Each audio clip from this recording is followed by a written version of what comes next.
Charging అయిపోతుందండి.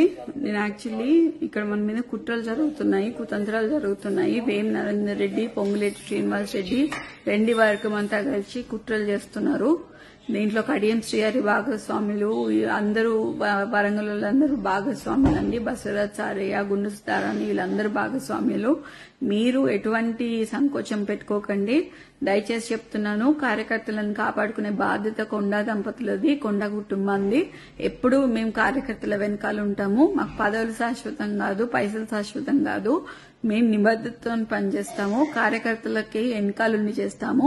మీరు దయచేసి మీ మనోధైర్యాన్ని కోల్పోకుండా మాకు మనోధైర్యాన్ని ఇవ్వాలని మనస్ఫూర్తిగా కోరుకుంటున్నాను.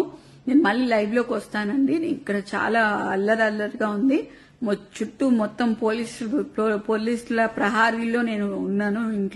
నేను ఇంట్లో ఒక్కదాన్నే ఉన్నాను. ఇప్పుడు అమ్మ కూడా లేదు, నాన్న లేడు, ఇక్కడ అమ్మ లేదు. నేను ఒక్కదాన్నే ఇంత పెద్ద ఇంట్లో ఒక పోలీసుల ప్రహారీ మధ్యలో ఉన్నాను. మేమేం తప్పు చేశామనేది కూడా తెలియట్లేదు. అసలు ఇంత కక్ష కట్టి బీసీ లీడర్లని మమ్మల్ని ఎందుకు ఇలా చేస్తున్నారు అనేది తెలియట్లేదు. మేం ఫైటర్స్, మీ అందరికీ తెలుసు. నేను ఎట్లాంటి ఫైటర్నో మీ అందరికీ తెలుసు. నేను ఈ సిచ్యువేషన్ ని డెఫినెట్లీ ఫైట్ చేస్తా. ఎందుకంటే చిన్నప్పటి నుంచి నేను ఫైట్ చేసి ఉన్నా. ఇవాళ కూడా నేను ఇంట్లోనే ఫైట్ చేస్తా.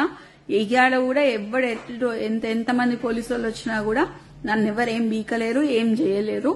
నేను ఇక్కడనే ఉంటా. ఎవరైనా నన్ను తీసుకపోతే మాత్రం మీరు దయచేసి దాన్ని ఖండించాలని, తీవ్రంగా ఖండించాలని నేను కోరుకుంటున్నా. తప్పితే ఇంకా అట్లాంటిది ఏం లేదు. దయచేసి మీరందరూ మా అండ ఉంటారని చెప్పి నేను మీకు చెప్తాను. మాకు సపోర్ట్ చేయండి. మీకు మీ అండదండలో మీకు కంపల్సరీగా తోడుంటామండి. Thank you.